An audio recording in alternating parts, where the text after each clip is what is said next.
It's time to sit back, relax, and listen to Conversations with Joan. Conversations with Joan will inspire, motivate, and empower you. Live your best life now. Listen, learn, think, and decide. And now, here's your host, Joan Herman. Welcome to Change Your Attitude, Change Your Life's Conversations with Joan. I'm Joan Herman. Thanks for tuning in. Conversations with Joan focuses on topics that are important to your life, from health and wellness to professional development to personal well-being. Change makers join me to share their insights, tips, and strategies so you can thrive and live your best life now. Thank you for taking time for yourself, and thank you for letting us be a part of your life. Now, let's start talking. Most of us don't know much about how our immune system works, and yet it affects every aspect of our health. We hear a lot about boosting our immunity, but what does that actually mean, and how can it be done? Today's guest, Dr. Heather Moday, is here to talk about how the immune system is influenced by the way we live and what imbalances lead to disease, chronic inflammation, infection, allergies, and autoimmunity. Dr. Moday is a board-certified allergist and immunologist, as well as an integrative and functional medicine physician. Her new book is The Immunotype Breakthrough, Your Personalized Plan to Balance Your Immune System, Optimize Health, and Build Lifelong Resilience. Welcome, Dr. Moday. Thank you so much for joining us. Thank you, Joan. It's a pleasure to be on today. So, Doctor, today, with what all of us have been going through over the past few years, you hear more and more people talk about the importance of boosting our immune health. But before we get into that, can you give us an Immune System 101? Why is it so important, and what is its main function? So the immune system actually does a lot of things, and we think of it as only the system that, fights infection and kills microbes.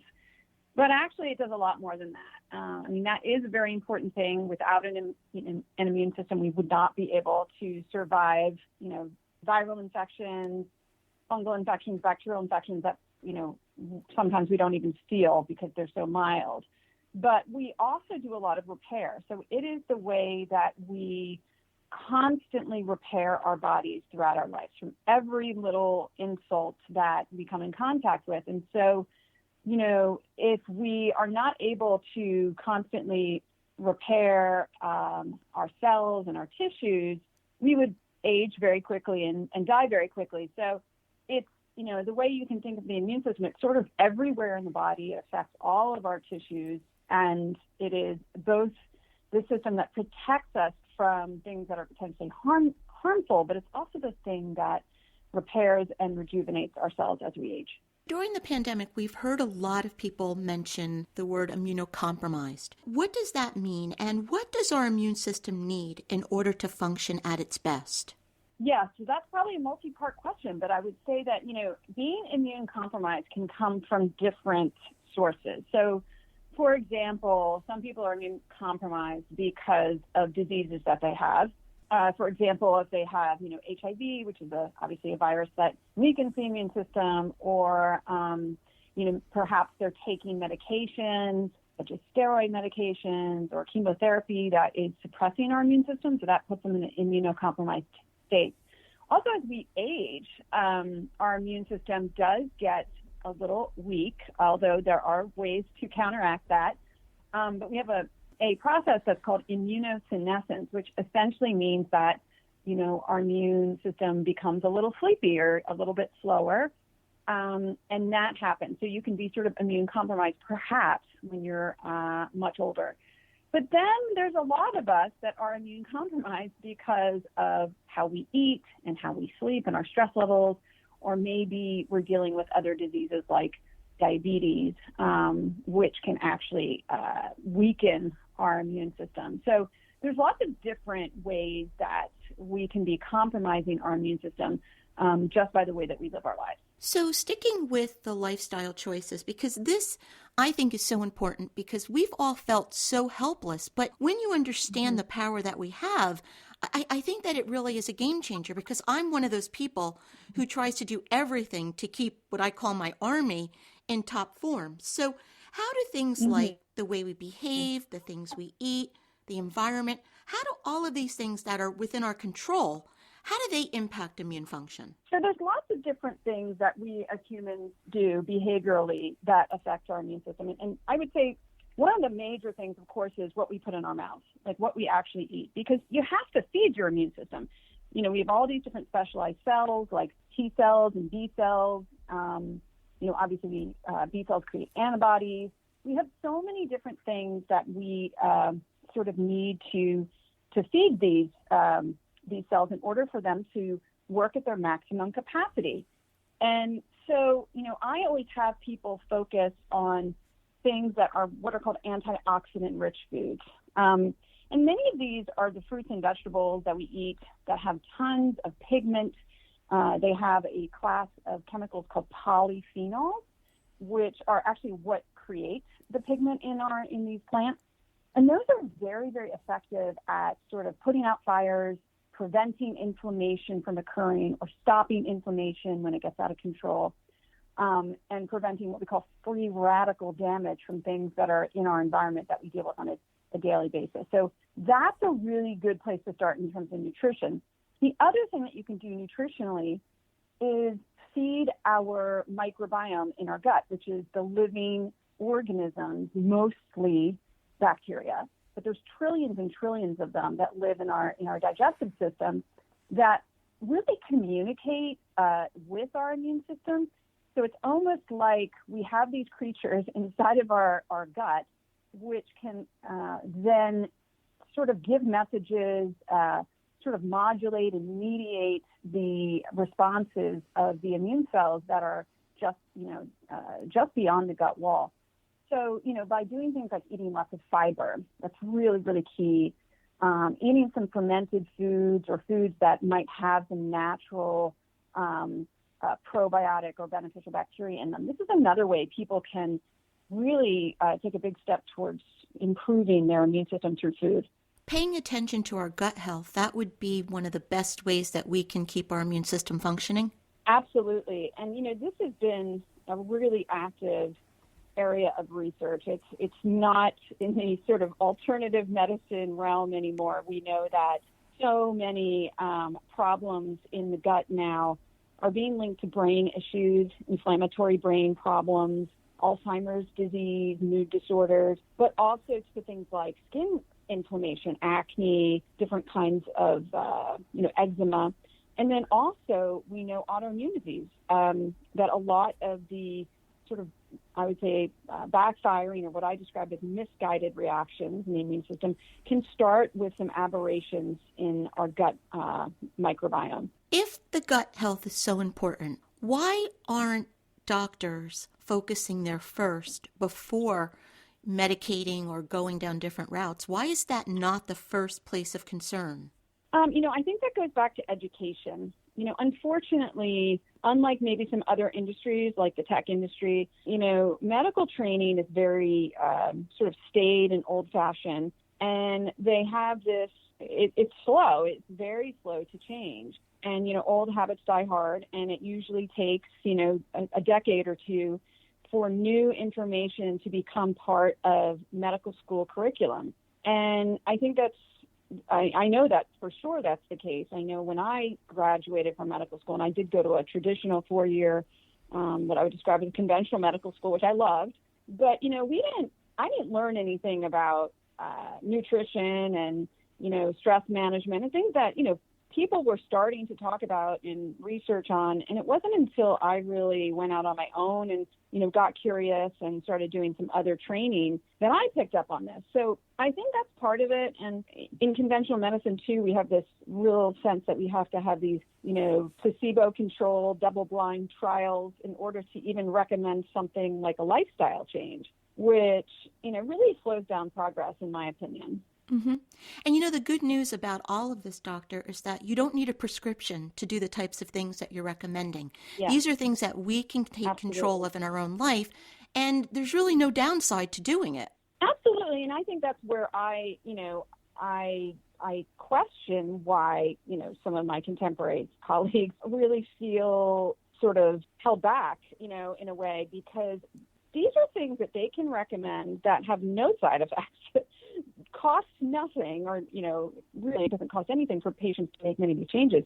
And so I'm not quite sure, why they feel somewhat unable to sort of make these recommendations, because there's really no harm, and we're seeing more and more there's just tremendous benefit. And it does prevent people from having to go on to potentially dangerous medications that can cost thousands and thousands of dollars and have potential side effects. So it's not an either or, which is, it is an in addition to use of medications that may be helpful.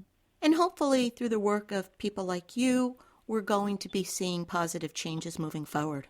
I hope so. I mean, there's a lot more noise out there, good and bad. But, I think that one thing that COVID has done for us is it has, sort of put a problem in front of us that we know that it took more and takes more than just medications and drugs to solve. I mean, it is a boon that we have scientists that were working on new types of vaccines. I certainly think that has helped tremendously, and I really I laud that.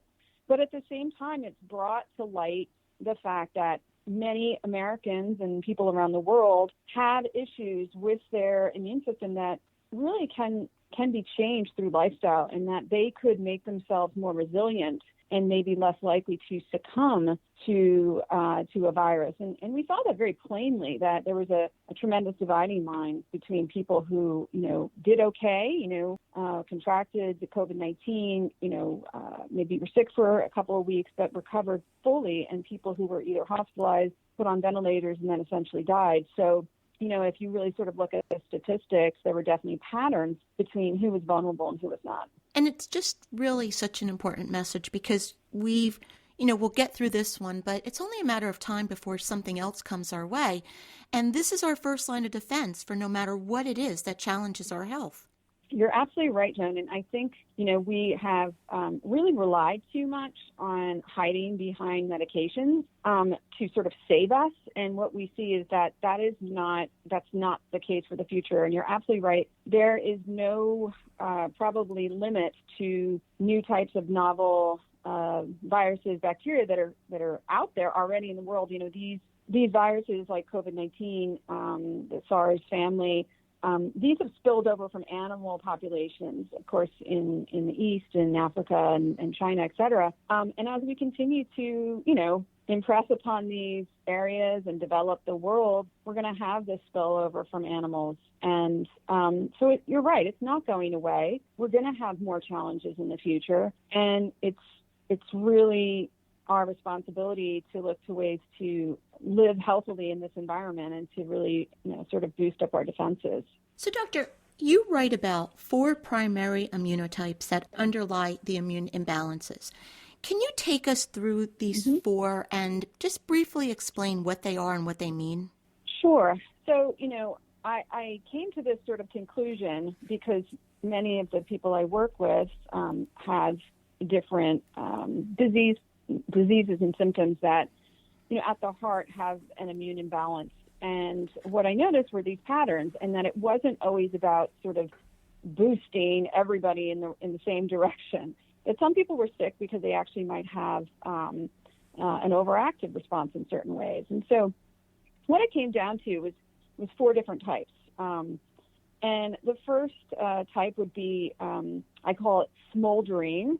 And I call it smoldering because there are many of us that are walking around on the planet. We may not even realize that we're that sick. These are the people who, one day have a heart attack and then they go, oh, I never knew, I had a problem, because maybe they didn't go to the doctor, they didn't get the right test, or they just sort of lived a certain way. And they have chronic inflammation that's not being turned off. So they may have heart disease, prediabetes. They may have some signs and symptoms like arthritis. They may be smokers, heavy drinkers. They may not sleep very well or have a very stressful lifestyle. So sort of this sort of overly inflamed person. And that's the smoldering immunotype. And then the next would be hyperactive.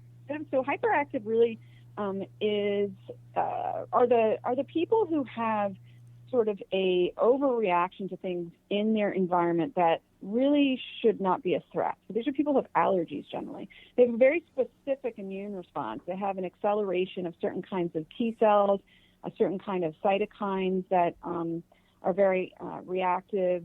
They create antibodies against things like pollen, certain foods, have things like asthma, eczema. So that's the hyperactive people, and there's quite a few of us. And then misguided are people who unfortunately have developed autoimmune reactions. So instead of ignoring their own cells, their own tissues, they may have developed antibodies against organs and tissues. So people with rheumatoid arthritis, multiple sclerosis. I mean, there's so many autoimmune diseases now. And then lastly would be people that I put in the weak category. And this can happen for different reasons, but I would say in terms of the lifestyle, it's usually people who, they might be malnourished, undernourished, extremely stressed out, a history of trauma. They're particularly susceptible to toxins in the environment. They tend to get sick very quickly, frequently, have a hard time getting rid of infections. These are the people who have viruses that come back again and again, might get shingles frequently, herpes, cold sores, all these viruses that we're supposed to be able to suppress. So that's the weak immunotype. And there's crossover between them, so you can actually be sort of a little bit of both or a little bit of two of them. But what we're trying to do is move people back into balance from these imbalances so that they have a healthier immune system. So I took your immunotype test, and it would be easy, I would assume, if you have multiple checks in categories. But my results, I scored 3 in smoldering, and 1 I thought was good because I rarely get colds or flu, 0 misguided, 0 hyperactive, and 1 in weak because I had shingles last year. So for someone like me who checks 2 or 3, what does that actually mean? Or, does that mean that we have issues? Are we borderline? So, that means you're actually doing a really good job. Okay. So, someone who scores very low on, because, some of these things that are described are extremely common, right? Allergies, very common. A lot of people have that. A lot of people have different aspects of the smoldering, symptoms.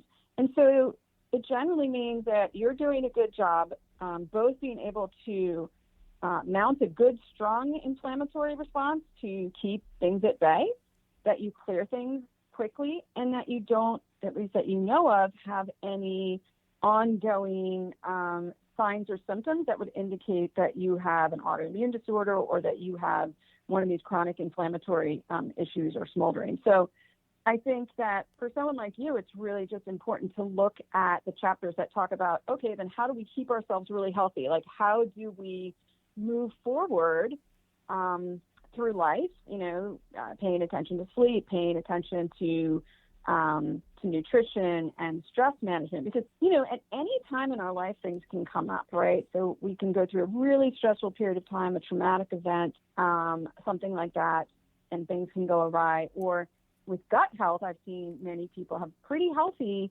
gut and really no problems, but maybe they go overseas, they go on a long trip, they get a parasitic infection, it throws things off, and then a year later they start having issues with their digestion. So, knowing where you are is important, and then knowing what to do, which I give a lot of tips in the book. For moving forward, if you're someone who's middle-aged and you've been living a not really healthy lifestyle for a good part of your life, is it ever too late to make these changes? Can we rebalance our immunotype?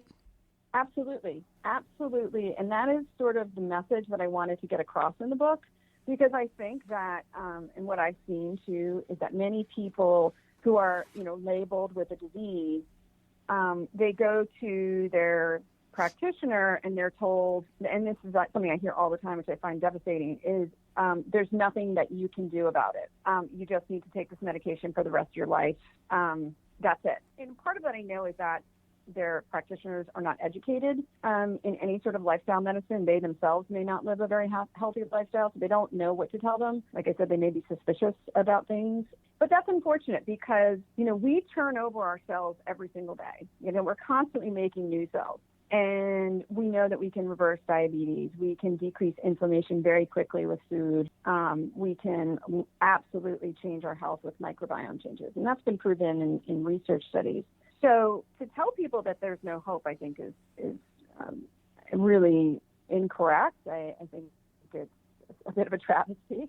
Now, that being said, if you have gotten to the point that, say you're a smoker for 40 years and you've developed, COPD and scarring of the lungs, it doesn't mean that, it won't help if you stop smoking and you start sleeping better. Of course it will. But is it going to reverse things at that point? It may not, because sometimes there is permanent damage to a tissue that is really hard to get back. But it's always worth trying. It's always worth improving aspects of your life, because you're going to feel better for sure. And I think another important message is, no matter what your family history is, that doesn't mean it's your future, because by following this advice, you can change that destiny that you believe. Like my mom has heart disease. It doesn't mean I'm absolutely going to have heart disease. I have some control in that.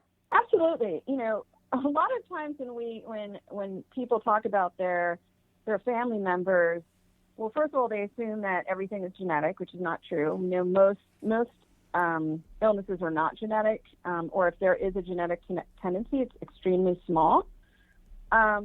We know that we can control how our genes activate, how they turn on and off, and so you can manipulate gene function, and that's called epigenetics, above the genes. So things like sleep and food and even mindset, can change your genetic outcome. But again, most of the time when we see someone who's had, say, cardiovascular disease or diabetes, when you look back, it's because, they ate a horrible diet, they were obese, they were sedentary. So if you make those same decisions, yeah, you are going to go down the same rabbit hole, right?